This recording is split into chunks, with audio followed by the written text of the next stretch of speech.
Welcome back to the EU Spring Regional. We are in our second semifinal here. We're going to decide that second team that is going to Korea and also going, of course, to the grand finals. I am Wolf. With me for the second semi is yet again Tetcher. Thank you very much. I'm so excited to be here for the second semi-final. Like you said, we are about to find out which team is going to join Team Dignitas, who we just saw get their way to Korea and to the Globals for the second time. Now, I know I always do this, but I got to do it to you as well. Which draft did you prefer? I know we had our analysis desk on that, but I want to get your opinion. Both are really solid, and I think depending on how well the hooks land from BKB, I would give the draft possibly to them, because the snipe potential from the Karazim into Stitch's 7-sided strike and the Jaina burst is just brutal. Yeah, so ladies and gentlemen, here are the teams for the left-hand side. We have mYi Insanity. Nurok is playing the Tyrande. Darkmok on the Thrall. Splendor is playing Rhaegar. Hasuobs on the Valor. And Blumby is playing the Muradin. And Virtus.Pro have got Subkaja on Sylvanas, Neon on Jaina, Power of Dream for Sonya. Lunarn is on Karazim this time, not going to get that Rhaegar, and BKB will be on Stitches. So, ladies and gentlemen, it is going to be the second semi-final. On the left-hand side, it is mYi! And their opponents here in red, out of the gates, it is Virtus.Pro!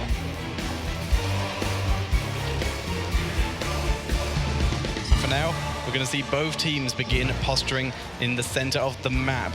But mYi Insanity playing that little bit safer, pulling back. They fear the hook. They saw what happened in the Fnatic Dignitas game, where that 20-second first blood from JPL's hook. And also with the block on the minions here, it's going to be forcing the lane to be closer towards their side, which will be important to try to force those hooks. Sonya does get stoned here. There's the hook onto HotS, who's going to be the primary target. Lunarn does jump in confidently, trying to pick up that kill, but already a huge lead here for Virtus.Pro with those two damages that are those two heroes that just got damaged there so badly. They're going to win these lanes, the initial part of them. Yeah, mYi Insanity did have quite a bit of time to go back though, but that does give Virtus.Pro a lot of time to begin their rotations a lot more efficiently. And with the Stitches slam into the Jaina Blizzard, they're really able to clear up those lanes very, very quickly. Stitches also taking that hungry for more, so he's gonna get stacking in this game. Something else I want to point out, we had a lot of discussion, of course, already on the analysis desk about this, but we have Sylvanas for the first time we've been seeing here on this stream, the first time in this tournament that I'm aware of that we see her picked. And if you get a kill or two and you leave Sylvanas in a lane with a strong push, she will do more than anyone else ever can, because the minion wave just continues going on while those turrets can't fire. So that's something to keep in mind here. Big stun down onto Lunarn. Oh, Blumby getting stunned up there. He gets picked off, and he is the first blood here. Gonna see mYi Insanity pulling back here. They do not want to get caught out as well and just really lose any chance of getting staying on even talents. You know, I feel like for Virtus.Pro, the two key members that we've been seeing in most of these games have actually been BKB and Neon. And Neon is going to be playing Jaina here. I think it's a really smart choice. We've been talking about it all day. Yep. We've been wanting to see some more Jaina. We're seeing it now back-to-back in these semis. Let's see if he can actually pull off some really cool plays. The way he's been playing, I mean, we saw him actually solo Li Ming as the only ranged assassin on the team and make that work. Almost makes me wonder if he's actually going to go for like Stormfront range for her or something, just because of his play style. He loves to be at the back, be safe, and do that extra damage. Possibly the range is nice, but you can deal with the same thing by taking Ice Block, and that would also help protect him against Thrall if he tried to get into the backline. As much as I agree, I love the range personally. Take the triple hit and when you have a really stun-heavy composition, and it is just wonderful. But not sure we're going to be seeing that in this game. That's just wishful thinking. Yeah, I mean, I'm really just kind of throwing out theory crafting at this point. To see just a little bit of trading there going on in this lane, but big hook here onto Splendor. There's the slow with the Blizzard as well. Nearly goes down, but this is going to be a strong push now. Splendor will survive. Meanwhile, on the bottom side of things, Karazim was picked off, but this top push is something they need to deal with. Yeah, they need to get rid of this because, well, they're leaving Sylvanas alone, and that is so terrifying. And also, they have the potential for the back-to-back turn-ins with a Sylvanas because she clears the minion wave so quickly. However, a counter to that, we're seeing Muradin with that sledgehammer. He wants a little bit of siege damage as well so that he can try and counter-push if mYi Insanity can get that little bit of momentum. It's actually really cool to see. We don't see it all too often on small maps like this. You can even use it to like rotate down and poke at those structures. So right now, a huge lead for mYinsanity in gems, and they are slightly ahead, of course, in EXP. Not a huge EXP lead. Virtus.Pro just one level behind and nearly about to even it up. Well, they can actually use this lead in gems to force fights once they hit 7, and it looks like, by the look of things, they will hit 7 first. Yeah, and that's what they're going to try and do right now. We're seeing a little bit of scuffling around those turn-in areas because Virtus.Pro do have quite a big head start. They've got 65 gems currently in the pocket of mYi, and they get Lunon there. Yeah, it looks like Blumby was just waiting for that opportunity. He wanted Neon, and he wanted him badly, and it just lined up that Dwarf Toss right into the stun. And that's a huge pick-off there. Yeah, Neon, like you said, he is until level 13 when he gets the option for that ice block. He is a very vulnerable target to this kind of sniper comp. The stun from Muradin into Tyrande, and then the huge damage you can get from the Thrall and the Valor is going to be very dangerous. Darkmark gonna back up. He does have Fountain and he does have his self-sustain, so he's not gonna have to leave the lane. He's gonna be able to stay here and continue to push a bit back. Still a very even game here, 2 kills to 1. Siege damage very similar. We even see the dead even gem count in the turn-ins. Of course, both teams do have enough gems. BKB gonna get blown up here. Blumby is out for blood in this game, using Dwarf Toss aggressively to now secure 2 kills. More impressively even there onto BKB, the tank. Yeah, they've been able to burst him down very nicely, and that it has a lot of help from that searing attacks on the Valor, just allowing her to drop so much damage. Lumbi, like you said, just using the Dwarf Toss really aggressively, which is risky considering the kind of burst that Virtus.Pro can throw out. He's using his only escape, but so far it has been working out for them. With these red web weavers pushing the lanes now, mYinsanity, of course, is going to have to play a little bit more on the defensive. This is a good opportunity for Virtus.Pro to actually try to catch up in that EXP. And with Sylvanas, again, this is always going to be a scary push. Sylvanas can do more than most heroes can. In this case, you can't leave Sylvanas in a lane alone with the web weaver. It's going to be a crazy push. But they put Thrall in the mid lane to try to deal with that. Yep, they're all very effective at dealing with these web weavers with that wind Fury, can focus it down quite quickly, and the other web weavers getting killed off fairly well. We're not seeing too much go down. Darkmark, though, having to retreat because BKB did show up, and he took a lot of damage. Is that Farsight I see that is at level Farsight. 7 on Rhaegar? That's really cool, because that's going to give them a lot of really good vision of where Stitches is hiding. You can see it going down here. Where's BKB? Where is it safe to stand? We do not want to get, you know, our heroes caught. Vala gets hooked. It's like the whole fight's going to change. Yeah. Also, you know, if Tyrande gets hooked. So having that Farsight is a really smart option on this map with so many line of sight blockers, so many vents. Yeah. You can also use it for what Dread keeps talking about with the Zhonya's, and that is you have to flank and have to get really good positioning with Zhonya to get a good engagement. That Farsight combined with the Owl is going to give them so much vision. BKB getting focused here. And I like where, oh, hold that thought, Darkmark getting caught here, and the Blizzard goes on top of him. Lunarn will secure the kill. It's going to be a lot of lost gems here. The Spider Queens do spawn. Meanwhile, Blumby going to have to Dwarf Toss away. But with that kill, it's going to be a lot easier to actually deal with these web weavers. And currently, all lanes are pushed slightly towards mYinsanity, so this is going to be basically, essentially a useless turn-in for them. Yeah, we are seeing Virtus.Pro able to deal with this very quickly, and yeah, just clearing that up as well as clearing the minion waves. And with Sylvanas, they clear the minion waves really quickly as well, so they're going to be able to grab a lot of gems prepared for their next turn-in as well. Yeah, and here we go, cleaning up now the last web weaver to the top. So the bottom one just went down as well. Splendor getting very aggressive up here in the front. Is going to have to back off.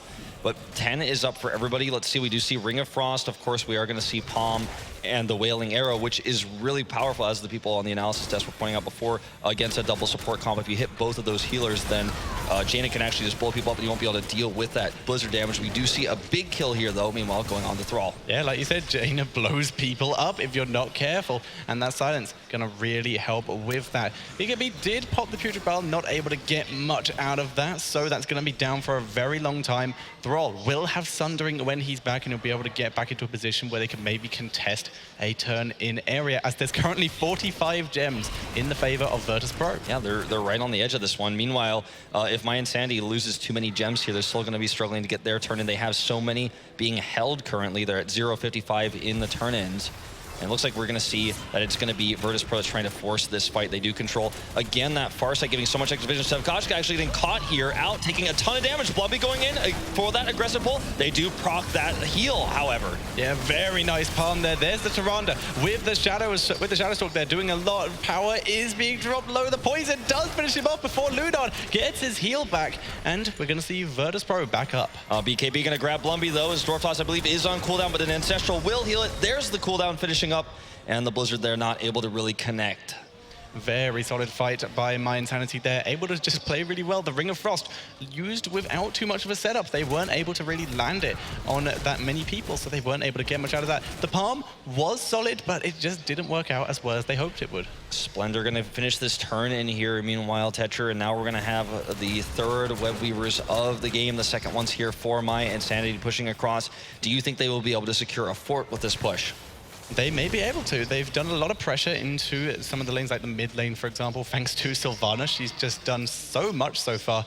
But, their lanes have been pushed up really aggressively. So mYi really need to get the counter push. They've done a lot of damage to this aggressively thanks to their poke. And there's the stealth. They want to try and get a gank for this. And if they can get so much push. Oh, Blumby jumping in way up to the front onto Semifinals, not able to get the kill. Power of Dream taking a ton of damage. The palm goes down way too early. Looks like he doesn't need it. He's going to pick up a kill on Tyrande to start things off. Yeah, and Power using that whirlwind to heal up there, keeping himself sustained. But they've taken so much damage thanks to the multi-shots here that they're really looking low. But they have Karazim, huge amounts of AoE healing, and they take down the Web Weavers. Yeah, you can actually see the way that Virtus.Pro groups up every time he's on off cooldown for that to make sure they get like a 5-man heal consistently. It's very impressive here. Yeah, and that could mean a very good chance of them taking Circle of Life later on as well to give them that extra healing. Could be wonderful for them. Web Weaver will take down the fort here. They will... Actually, it's going to be close. I think they'll just barely get it. It was the Spider minion that was able to finish it off there. Ooh, a bit of a... I wouldn't call this a party bush. It's like a party tri-vent over there that they were setting up for a trap, but VP not even going to risk going into that area. They're going to take this. The far side does reveal it, but they're too far away to deny. Right now, Virtus.Pro is on turn-in point. They have enough to actually grab Web Weavers. And that's something that they're going to, mYi is going to have to be careful about. They have this talent tier advantage for just a moment here. Yeah, and Virtus.Pro doing a smart move here, which is pressuring the turning point while still soaking the XP, but they do have to pull back right now due to mYi moving up in force. But that does allow the Bruiser camp in the mid lane to push a little bit. Virtus.Pro continuing to stay grouped. They're now going to be pressuring the bottom turn as well as looking for a fight because they're on even talents. Yeah, look at this positioning of BKB and Power Dream. They're both able to deny anyone from coming near to stop this turn in. I think they're going to get it. It's just like below us off camera here, but yeah, Semifinals nearly getting it. There's the piercing Stormbolt, which will deny one more time HotS in a very risky position, but it could pay off. Semifinals really wants that turn in, but I think he's going to have to let it go. Yeah, he's backing up. There's the nice double stun from Muradin there. The Sundering is good, but we're seeing Virtus.Pro trying to retreat from this. So much damage already being done. The Ring of Frost being used here defensively on the disengaged Neon. With the perfect palm on him there, he will actually just barely escape. And this is actually going to be a huge win for mYi. And gets a double kill.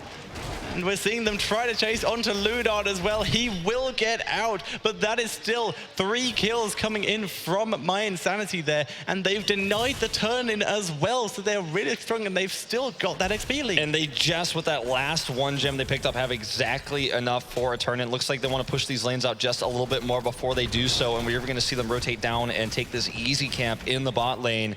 And they just have enough for a turn, so everyone's going to have to be able to go down and do that. They don't quite have enough with the heroes they're using right now. They need Splendor to go up. But man, that was a huge win for them. That's going to give them a closer, it's getting them much closer to level 16.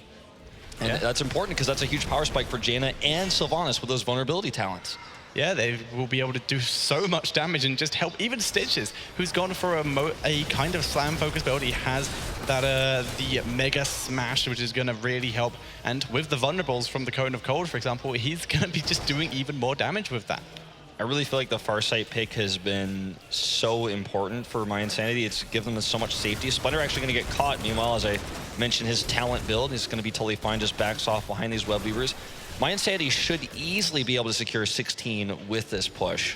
Yeah, we're just seeing Virtus.Pro continuing to stay grouped here, trying to deal with these web weavers as best as they can. They have all of their heroics up in case mYi do exactly what they're doing and go super aggressive. Big Sundering going down here, and Power of Dream is the one who is being targeted. He's barely escaping here using some lifesteal. Dark Mach, on the other hand, will have to escape. The Ring of Frost here is solid. Nurok very far forward here, and a lot of damage being put now onto BKB. The palm hitting him just in time, but he is going to go down regardless, it looks like. Yeah, the damage is just so much coming in from mYi, and that's even with the silence immediately onto Valor after popping Strafe, so she couldn't get her maximum damage off. But mYi just looking so solid here. The web weavers still going in the bot lane. Yeah, and it's just barely alive, but it's pushing down towards that wall. They're going to eliminate the last fort here, putting them on 6 structures left to 3 still, having 16 before Virtus.Pro, which again I feel is so important. Virtus.Pro needs to get 16 so they can actually take a team fight, and wow, they're going to go aggressively here to boss. Let's see how quickly Virtus.Pro can actually see this and react to it. I don't know if they'll be able to. It looks like they don't know. Yep, there's the owl coming out. That will clue them due to the direction it came from, but they have so much vision now from what direction they come, and Virtus.Pro not even reacting. They will, however, get their turn in, which at least means they'll have a bit of freedom to kill off that boss, but it does basically mean their turn in is going to do nothing. Yeah, their turn in isn't going to accomplish much for them. Now, something I like to talk about in situations like this, when you have a massive structure lead this early in the game, especially on Tomb of the Spiderqueen, those 3 forts that are still up on mYi's side are basically like banks gaining interest on EXP for Virtus.Pro, so they may be able to, if they just sit back and turtle, get their 16 talents and push forward, push in and hit 20 first. I think that's kind of their game, their end game here. They need to play for the late game. Yeah, the boss actually being taken down very quickly. Well done by Virtus.Pro. They're killing that off in good time. Whereas mYi, like we said, they're dealing with the web weavers before they even get to structures. They're getting taken down, and that's going to mean we're basically back in the same position of the teams collecting gems and looking to guard the turn-ins. The top web weaver still alive because it was pushed so far back thanks to the boss. Yeah, and you know, they're just aggressively 5-manning this. This does put them in a risky position for retreat, though. There's 16. They need 16. There's no minions to gain the experience. In comes the Putrid Bile. They're trying to zone someone out here. Oh yeah, they certainly are. The Putrid Bile actually doing some serious work here. It looks like mYi is just going to disengage, although, as I said, Dark Mach goes in. We'll have to be ancestral. Power of Dream, again, the target here. Jaina left to do damage from the side. A big silence does go down, but I think Virtus.Pro needs to get out, or else they're going to get sundered like this. And a huge jump in. Blumby does go in. The stasis will proc. It was hard to see there for a moment, but Neon just trying to escape as best as he can. Blumby will take him out here. Sevka getting chased down. He does the haunting wave, but he put himself into range of Haswells. Haswells gets slowed. Sevka may escape here. He's dropping low. In comes Blumby. The stun misses, and Sevka lives. Oh man, the snipe attempt there formed the lunar flare as well. Very scary. Virtus.Pro will finally hit 16 here after a large. Sevka, please. Look at this, the synergy with Farsight for the snipes. So you use the Farsight to actually try to grab these lunar flares or these sentinels. It's actually so fun to watch. I feel like it suits this comp really well. Sevka actually just gave up there and just ran back into the hole because he didn't want to risk being there for that long period of time. And we now have the level 16s, like we said, available for Virtus.Pro. They have their vulnerables, the Northern Exposure, and those Cold Embraces, which is just going to do so much damage. Let's see if it works. Dark Mach getting focused here, but a huge amount of counter damage coming out. BKB gets rooted temporarily, will be cleansed immediately. Lunarn up at the front of the fight, going to drop down these heals. This is a ton of damage being put down, though. Haswabs nearly kills Lunarn with his heroic there. Power of Dream needs to be careful, and another Sentinel snipe here will kill Karazim. Yeah, we're seeing the Sonya go down as well. And we do see the counter kill, though. Onto Valor, they want one more. Dark Mach gets hooked in. He's dropped low. The Sundering is dropped, though. The Sundering may actually turn this battle around, although it looks like they're not confident to stay. But you could just see how quickly heroes die when they have the vulnerability talents on them. It's insane damage. It happens so quick in a blink of an eye. I mean, we saw the Ancestral go down, and it was just like it didn't even matter. Yeah, mYi actually packing away there due to the fact that they had 2 supports and their Muradin left, compared to the 2 people with vulnerables. That would have been so dangerous for them to stay, and it's also incredible that the 2 people with the vulnerables, the 2 main people who are able to get that damage out, survived. Yeah, and that's how they turn that fight around. Now, BKB is going to go for an aggressive 52 gem turn-in. They're actually pushing Blumby away here. Quite a lot of damage can be done, like you said, with those vulnerability talents on both these heroes here together. So Blumby doing his best to deny it. Looks like Splendor may get this turn in just barely before, like literally a second before, and that will mean blue Web Weavers here from mYinsanity. Yeah, mYinsanity, they already have structures down on those tier 2s. They want those keeps. So let's see if they can do it. Al comes out for a bit of scouting. Let's see if it fire. It will, I think, maybe see Sylvanas on the edge there, but for now, mYinsanity just beginning to regroup. A load of them went back for mana and health. Well, mYinsanity now getting ever so close to level 20, which is obviously going to be really powerful for them. Do you think we will see Storm Shield here at 20 with this comp? It could be possible. We will have to see. For now, we see mYinsanity pushing in. They want to get the aggression with those Red Weaver stuns land on BKB, but there's not much follow-up. BKB is just waiting for his opportunity. Yeah, he just wants to get that sick hook. If he can grab HotS swaps, that would be huge. These Sentinels have been doing so much. Yeah. The far side just into Sentinel as well. They see everything, and they're just putting on the pressure here because, well, they just can't really hook into this area. All right, BKB again trying to grab that hook, hiding behind the wall so they don't have vision, at least in this particular moment. He does not hit that hook that he wants. And it's going to be really important for Virtus.Pro to actually just defensively sit back here, don't get too aggressive, use BKB's range on his hook to actually turn these fights. Yeah, they do need to be very careful. mYinsanity, though, pulling back. They're heading up to that top turn area and, more importantly, the boss area, which is available again. So they can put so much pressure on. And, once again, they're still going to have a lot of vision. Virtus.Pro, once again, they're a bit busy. They think they're going to be too late to once again contest this. And we're seeing level 20 talents for them as well. We do see Storm Shield coming onto Rhaegar here, so I do think that is going to be a great choice, especially when you get those vulnerabilities onto you. You can actually just use that to shield. We're going to trade boss again for Web Weavers, just like before.